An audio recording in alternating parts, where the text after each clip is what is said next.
যে বন্ধুরা, এখানে এখন বড়াগুলো রেডি করে রাখছি। বড়াগুলো ভাজবো। এই যে কড়াইয়ে তেলটা গরম হয়ে গেছে।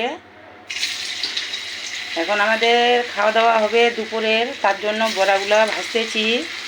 আজকে বড়া দিয়ে খাওয়া হবে। এগুলি বড়া হলো মোচার, কলর মোচা, আলু সিদ্ধ, কাঁচা লঙ্কা, পেঁয়াজ সবগুলো এক জায়গায় দিয়ে ভালো করে মেখে বড়াগুলো বানালাম।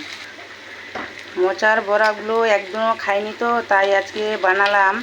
দেখি আজকে মোচার বড়াগুলো খেতে কীরকম টেস্টি লাগে। আজকে নতুন করে বানালাম, না হলে তো মোচার বড়া খাওয়াই হয় না। এমনি তরকারি খাই, কিন্তু বড়া খাওয়া হয় না। ফাইনালি বন্ধুগুলো, এই যে আমার বড়াগুলো হয়ে গেল। দেখো বড়াগুলো কত সুন্দর হয়েছে।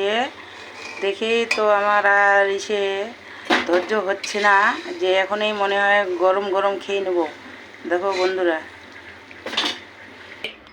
দেখি বন্ধুগুলো, এই যে বড়াটা কীরকম হচ্ছে। দেখো কত সুন্দর বড়াটা হয়েছে। মোচার বড়াগুলো খেয়ে দেখবো কীরকম টেস্টি।